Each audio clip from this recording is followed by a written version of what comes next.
pagkatapos po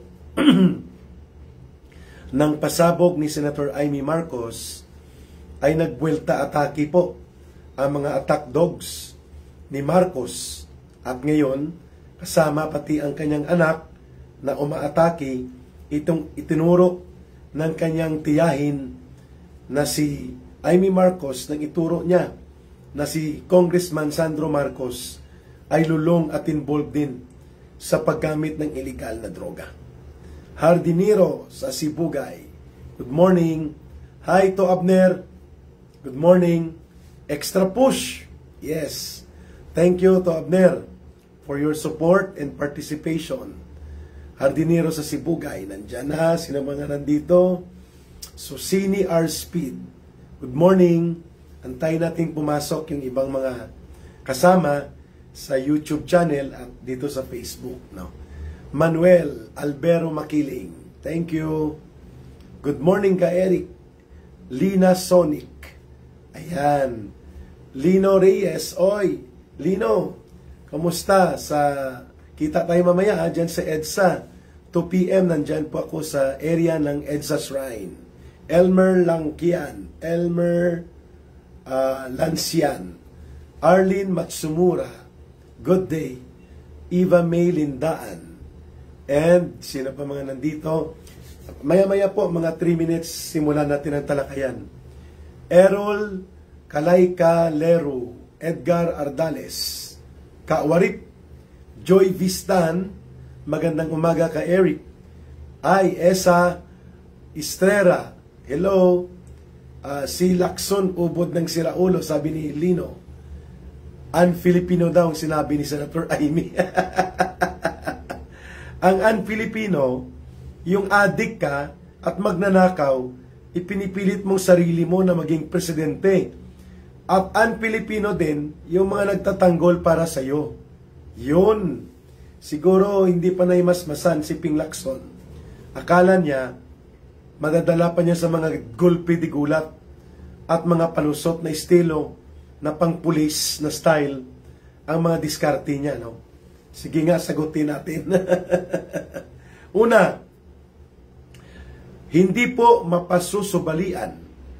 It cannot be refuted sapagkat si Amy Marcos, wala pa si Sandro Marcos na bubuo bilang tao at hindi pa tagapagtahol na parang asong ulol ni Marcos, si Gadon at si Claire Castro.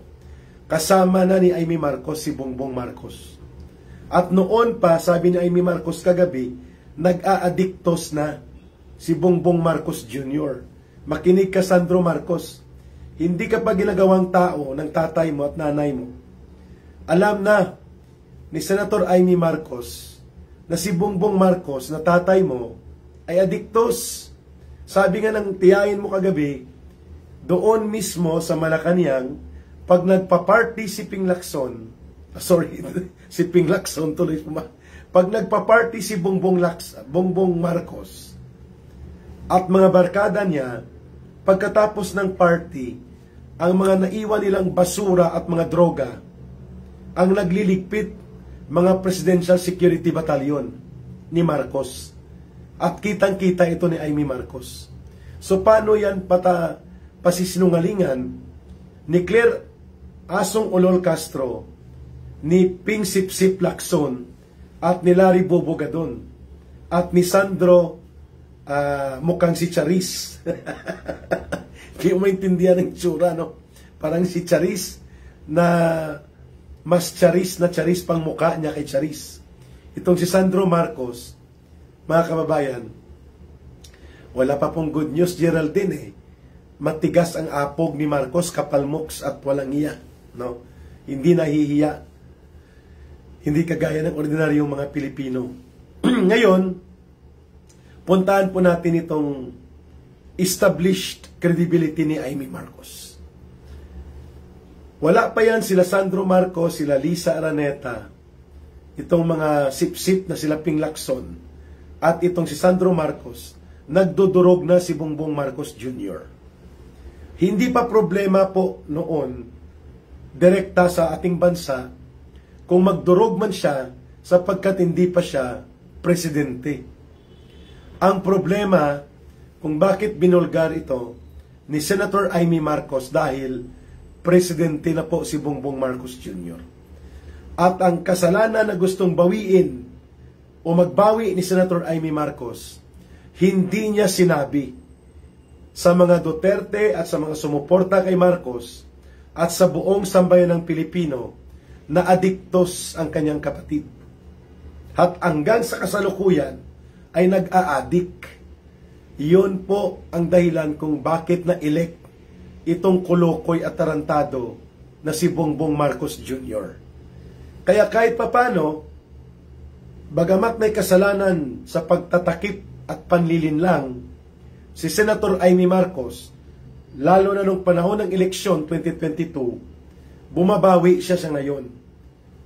Sapagkat nangyari na yun kung isiniwalat niya during the negotiations with Sara Duterte, kasama si Gloria Macapagal-Arroyo, na adik si Bongbong Marcos Jr. at malala ang pagka-adik nila mag-asawa, ay siguro po hindi pumayag si Vice President Sara Duterte na makipagtandem kay Bongbong Marcos Jr. Di po ba? Klaro tayo dyan. Subalit, dahil sa kagustuhan ni Amy na makabalik ang mga Marcos sa poder, pinagtakpan niya at pinagsinungalingan niya ang katotohanan na hindi kailanman tumigil sa pagiging adiktos si Bongbong Marcos Jr. kung kaya nakalusot at na-elect ito at tinulungan pa ng mga political forces kagaya ni Gloria Macapagal-Arroyo. Thank you, Virgilio Rivera, sa panunood. May post na AFP daw, wala pa. Hindi pa sila nag-withdraw. Nililinaw lang nila. Nabudol talaga ang lahat ng taong bayan dahil kulang sa pagbubunyag ng katotohanan si Amy Marcos. Kaya siya bumawi kagabi upang ituwid ang pagkakamali na yun. Kaya nga tayo ngayon ay dapat kumilos. Lahat. Roseville Toelitofoga, taga Africa ka ba? Roseville, ang iyong napangasawa. Julia Salbaloza. Pangalawa, mga kababayan, hindi po pwedeng ihiwalay natin ang pagka-adik ni Bongbong Marcos Jr. sa malubhang korupsyon at pandarambong na ginawa niya at ng kanyang pinsan. Sapagkat ang adik at ang taong wala sa katinuan kagaya ni Marcos na hindi tama ang pag-iisip ay kaya pong gumawa ng mga krimen kagaya po ng pandarambong, pagnanakaw at pangungurakot. Dahil wala siyang pakialam sa taong bayan. Hindi naman niya pakialam ang interes ng mamamayan. Kaya may kasalanan dito si Amy Marcos dahil sa kagustuhan niya at ng nanay niya na maibalik ang pangalang Marcos sa pamamagitan ng muling pagkakahalal kay Bongbong Marcos bilang isang Marcos na maging presidente, naloko at nagkalitsi-litsi at naging tarantado ang gobyerno at ito ngayon ang dinaraanan na paghihirap ng ating mga mamamayan. Yan po ang unang konteksto. Kaya mahalaga po ang pagbubunyag ni Amy Marcos sapagkat it will measure the conscience call kung papayagan ba ng taong bayan na mananatili ang isang adik at kriminal na presidente dahil nag-aalangan ang ilang sektor na kung susundin ang constitutional line of succession, si Sara Duterte ang magiging presidente kapag umalis o napalayas si Marcos. Pangalawa, conscience call ito and moral to the duty bearers of the government. Tumatawag si Attorney Torion para siguro sa pagkilos mamaya. Naka-live po si Ka Eric. I will just call him later pagkatapos ng live natin. Pasensya na po. Attorney Torion, naka-live po ako. I hope nakikita po ninyo sa live sa Facebook. Babalikan po kita pagkatapos ng live stream. Ang punto ko po, ganito. Si Marcos, dahil hindi tama at matino ang pag-iisip, dulot ng droga at mahabang panahon, chronic na pag-abuso sa droga, apektado po ang kanyang sense of decision making. Apektado po ang kanyang sense of right and wrong. Apektado po ang kanyang moral judgment sa paggawa ng mga desisyon at hakbang na naglalayon para sa pag-discharge ng kanyang mga otoridad at katungkulan bilang presidente. Kaya po, yan ang kadahilanan kung bakit itinutuwid ni Amy Marcos ang kanyang pagkakamali, dahil only a president na wala sa wastong katinuan at walang wastong pag-iisip ang makakagawa ng ganitong karumaldumal na krimen na sa gitna ng kahirapan ng iyong mamamayan at pagdarahop ng iyong bayan, magnanakaw ka pa ng bilyon-bilyon na pera. Limpak-limpak na kayamanan na dapat ay ginamit para sa pagpapabuti ng kabuhayan at kalagayan ng ating mga mamamayan. Yan po ngayon ang ginagawa ni Amy Marcos. Itinutuwid niya ang pagkakamali na yan, na nagkaroon ng oportunidad ang isang hindi karapat-dapat na maging presidente sapagkat mahabang panahon na nagumon at nalulong sa abuso ng droga ang kanyang utak at pagkatao. Thank you, Tatay Edgar, for watching sa ating live, no? Mga pamilya ni Langging, pamilya namin sa Iloilo, nagbalik na mula sa Amerika. Kimora Dolores, thank you po, Ma'am Kimora. Third point, mga kababayan. Ang nagaganap ngayon ay pagsubok sa mga gatekeepers of democracy. Like for example, ang Armed Forces of the Philippines, ang Philippine National Police. Papayagan ba nila na ang isang lantad at hindi na maitatanggi pa na adiktos na presidente na lumalabag sa batas, sapagkat ang paggamit ng illegal na droga is a violation of what we call the Dangerous Drugs Act of the country. Violation din po yan sa saligang batas, sapagkat yan ay pagtataksil sa pagtitiwala na ibinigay ng taong bayan, betrayal of public trust, at yan po ay hindi pwedeng manatili. So this is now a moral test to the integrity and moral courage of the AFP and the PNP to do what is right and correct and rectify what is wrong. Papayagan ba nila na mananatili na Commander-in-Chief si Marcos? Nasa sa kanila po yun. At ito po ay conscience call sa taong bayan. Makailang beses man po kami mag-rally sa EDSA, sa People Power Monument, sa Quirino, o sa mang bahagi ng ating bansa. Kung hindi po kikilos ang taong bayan, we can only do so much. Walang mangyayari po dito, sapagkat mananatili po ang pagkakapal ng mukha at walang katinuang pag-iisip ni Marcos. Hindi siya bababa ng kusang loob.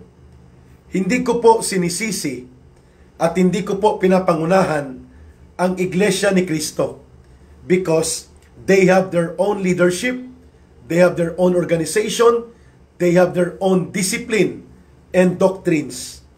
Pero sakali po kagabi, kung hindi na umalis ang Iglesia ni Cristo at instead nagmarcha papuntang Mindiola, tapos na po ang kwentong ito.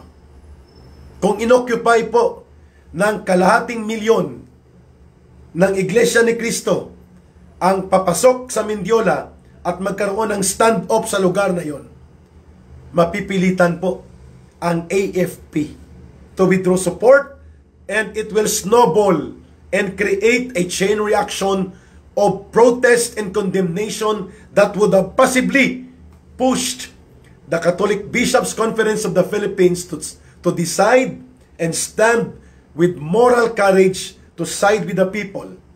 Kung nanatili po sana ang Iglesia ni Cristo at nagmarcha at lumabas mula sa Quirino Grandstand. But again, we cannot be dictating or imposing to Iglesia ni Cristo kung ano pong dahilan nila, kung bakit sila nag-pack up at hindi na itinuloy ang last day of protest nila. Kung lumipat sila papuntang EDSA, pero malayo ng EDSA pwede na rin po doon na lang sa may Mendiola. Yung kahabaan na yun, inoccupy nila, tapos na po sana ito. Subalit sa tingin ko ganito pong nangyari, na hindi lang sinasabi, no? Malamang sa malamang, nakiusap itong si Amy Marcos at iba pang mga kasama niya na kung pwede, wag na munang gawin ang people power at gagawa nila ng paraan bilang magpapamilya, bilang kapatid ni Bongbong Marcos Jr. na makausap niyang kapatid niya na bumaba ng mapayapa at umalis na ng mapayapa bilang presidente.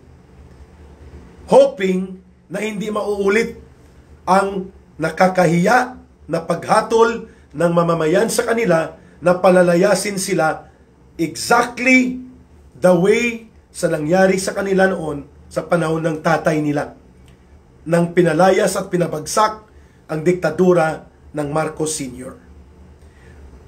On the secondary note, sa tingin ko personally, ayaw ng Iglesia ni Cristo na sila ang manawagan na bumaba si Marcos sa kapangyarihan. Dahil wala po sa tradisyon nila na sila ay nag-call out for a regime change or for a change of government. At pangalawa, ayaw nila na sila ang manguna sa pagpapalayas kay Marcos. Most likely, iniiwasan nila yon. Sa anong kadahilanan, I can only assume religious doctrine. Second, umiiwas sila sa konfrontasyon ng lubusan. Kasi pwedeng magkaroon ng konfrontasyon yun So hindi ko po yon magagarantiya na yun talagang naging desisyon, but most likely, there were negotiations why they pack up suddenly. Okay? Third point, ganito po yun. Sa tingin ko, tino-turn over ng Iglesia ni Cristo ang pananagutan sa taong bayan. O ayan na, nagsalita na mismo ang kapatid ng presidente.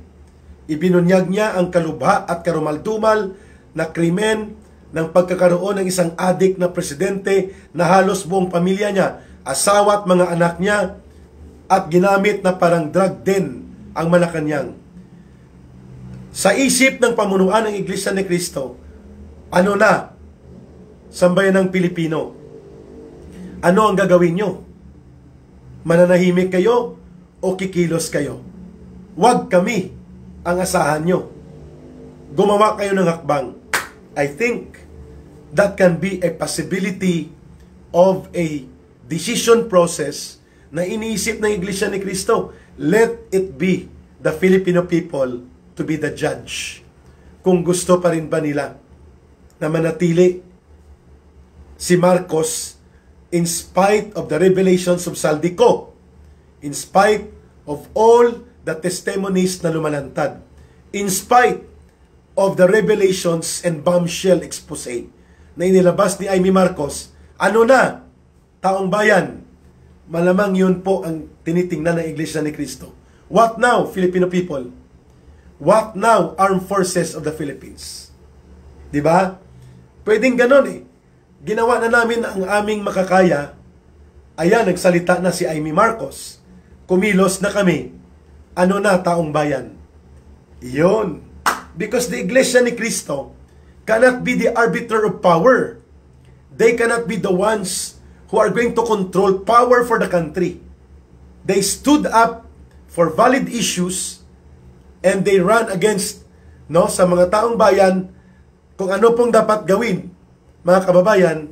Subalit hindi po pwedeng ang Iglesia ni Cristo ay mananatili na parang sila ang tagapagtambol ng pagbabago na sila lang.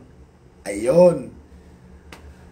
Kaya ito ngayon ay babalik na sa atin, sa mamamayan. Babalik na ito ngayon sa Armed Forces of the Philippines. Ano ba ang magiging hakbang ng Armed Forces of the Philippines?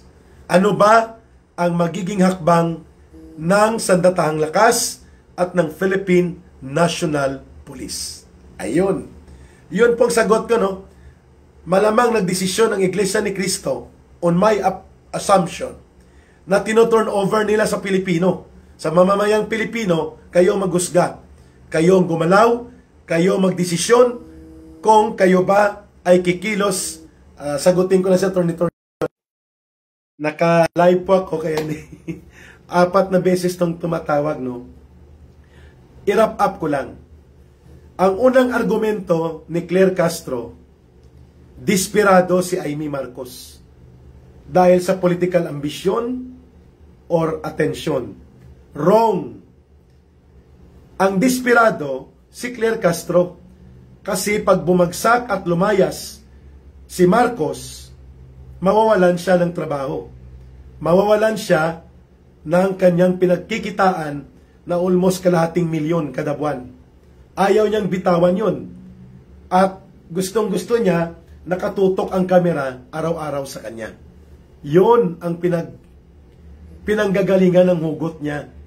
Kung bakit nasabi niya na desperado si Amy Marcos. Siya ang desperado at kapitoko sa kanyang temporaryong kapangyarihan. Malinaw mga kababayan na si Claire Castro po ay walang kredibilidad at kakayanan upang pasinungalingan, kontrahin o baliktarin ang salaysay na ginawa ni Amy Marcos, because ang salaysay na ginawa ni Amy Marcos nanggaling po sa kanyang direktang kaalaman at direktang pakikisalamuha kay Bongbong Marcos, kay Lisa at sa mga anak nila. And nobody can question that. Ipapahiya ba ni Amy ang sarili niya at ang pamilya niya kung walang katotohanan at hindi bukal sa puso niya na nagsisisi siya at binabawi niya ang mga kasalanang nagawa niya kung kaya niya itinutuwid na dapat tanggalin na si Marcos sa pagka-presidente. That was the message. Wala nang iba. It was not a family scandal. It was an issue of constitutional and national security concern, because hindi po pinapayagan sa ating batas na may commander-in-chief at may presidente na hahawak ng poder at pondo ng pamahalaan at kapangyarihan ng gobyerno na isang adik at isang magnanakaw. Klaro po yan.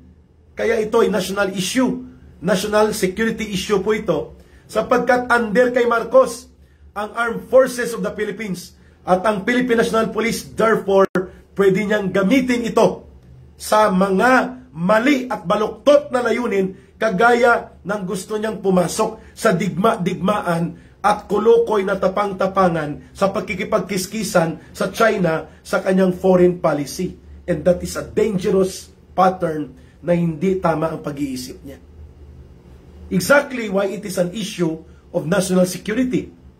Sapagkat pwede niyang baluktutin ang kapangyarihang ito upang gamitin sa kasamaan kung walang moral courage na manindigan ang Armed Forces at ang PNP that the Commander-in-Chief and the doctrine of chain of command is not a dead doctrine. Kapag magnanakaw, kawaktan, adik at kriminal ang Commander-in-Chief, the way Marcos is being exposed right now, the chain of command does not apply to him to be respected and to be recognized as a commander-in-chief. Pwede talaga pong umatras ang Armed Forces of the Philippines para wala ng Armed Forces sa likod ni Marcos. He will no longer have any backbone to stand on, kaya wala na siya. No? Mga kababayan, daming trolls, no? Nakikinig sila kay Ka Eric at sa ating talakayan. Number 2 point ko po dito. Bakit ito constitutional issue?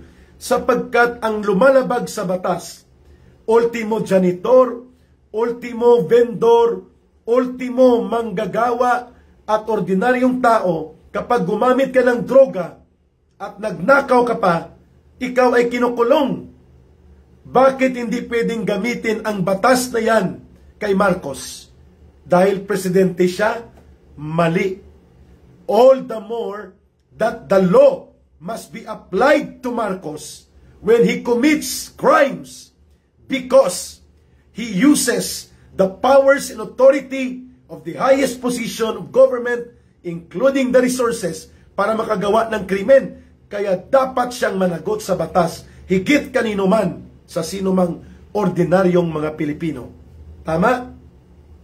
Tama, sabi ni Baby Rosalim.